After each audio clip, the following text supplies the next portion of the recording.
In the 13th century, the world did not fear an army. It feared a name, Genghis Khan. Cities emptied at the rumor of his approach. Rivers ran black as scribes struggled to count the dead. Entire civilizations vanished, not in battle, but under the shadow of his wrath. This is not a story of conquest.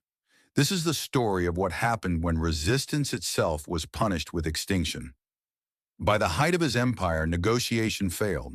Resistance failed. Mercy was not an option. When Genghis Khan arrived, history did not record battles.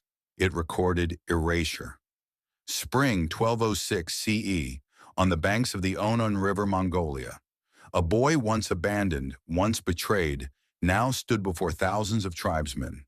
Temujin, freshly proclaimed Genghis Khan, was not merely taking a title, he was announcing a force that would reshape the known world.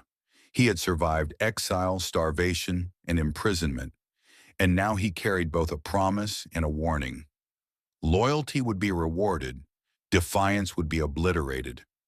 At this moment, Eurasia underestimated him. The great empires of China, Central Asia, and the Islamic world considered the steppe nomads nuisances at best. They could not fathom that a single man could command armies with such speed, precision, and most of all, calculated terror. His first demonstration came through diplomacy and its violation. In 1218, a caravan of Mongol merchants entered the Khwarezmian Empire. They were seized, accused of spying, and executed on orders tolerated or ignored by the Shah.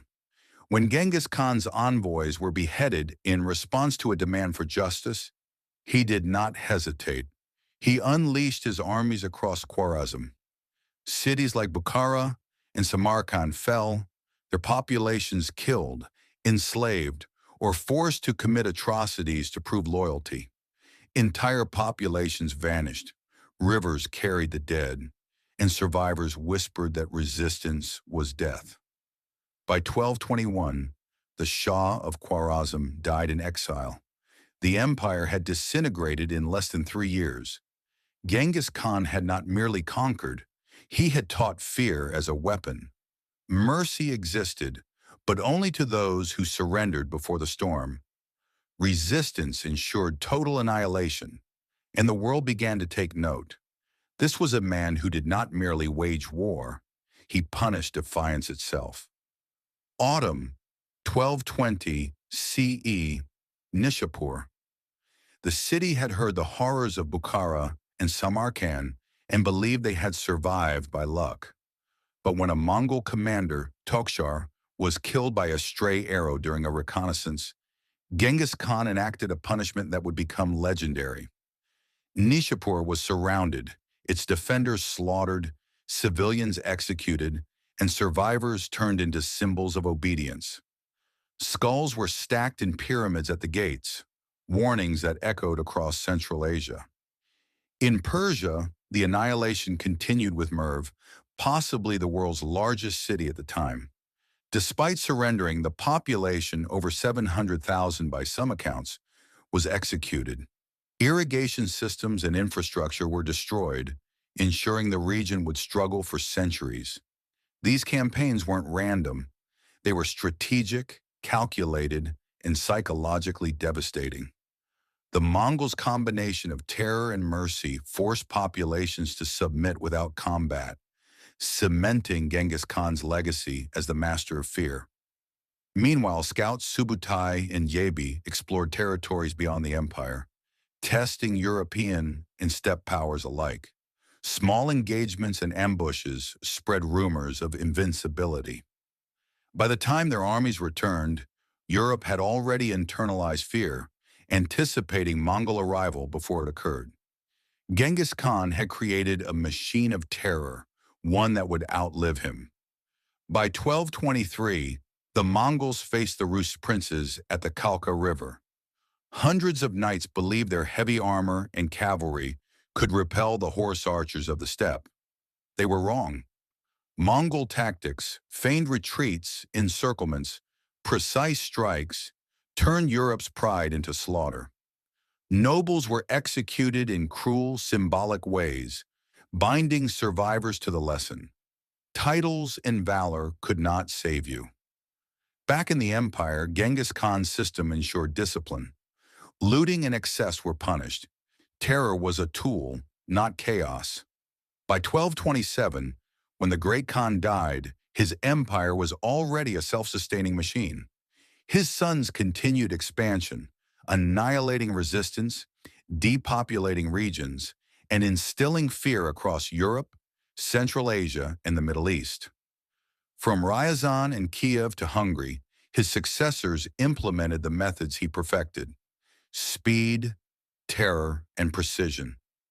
Even when armies withdrew, the psychological impact endured, shaping diplomacy and warfare far beyond his lifetime. By 1258, the Mongol shadow reached its peak in Baghdad, the intellectual and cultural heart of the Islamic world. Hulagu Khan, Genghis Khan's grandson, commanded a force that obliterated the Abbasid Caliphate. The city surrendered too late. Scholars, artisans, and books were thrown into the Tigris. Mosques and libraries burned. Populations were executed, enslaved, or displaced. Baghdad, once a jewel of civilization, was erased almost entirely. This campaign illustrated the enduring philosophy of Genghis Khan: terror as strategy, destruction as policy, and obedience as survival. Cities spared only those who surrendered early or provided hostages. Knowledge, trade, and culture were manipulated to serve the empire, while terror ensured compliance. His influence had become a blueprint for empire, psychological domination as lethal as any army. Even decades later, stories of the Mongol method spread across Eurasia. Kingdoms trembled not solely from fear of armies, but from the certainty that resistance could bring total annihilation. Genghis Khan's doctrine had outlived him. His successors wielded it with deadly precision, proving that terror, once perfected, could sustain an empire long after the originator's death. By the late 13th century, the Mongol Empire was at its zenith. From Mongolia to Eastern Europe, the Middle East to Central Asia, the world had internalized one lesson: defiance invited obliteration, submission offered survival. Genghis Khan had not only destroyed cities, but rewired human psychology, weaponizing fear across continents. Even after his death, his methods shaped campaigns in Europe, Persia, and China. Armies advanced with unrelenting precision. Cities surrendered without fighting. Entire regions were depopulated to prevent rebellion. The empire thrived because Genghis Khan had understood the power of terror as a system. It was not chaos. It was discipline, psychology, and strategy combined into a machine that imposed obedience across millions of people. His legacy endures not only in the history of warfare, but in the memory of humanity.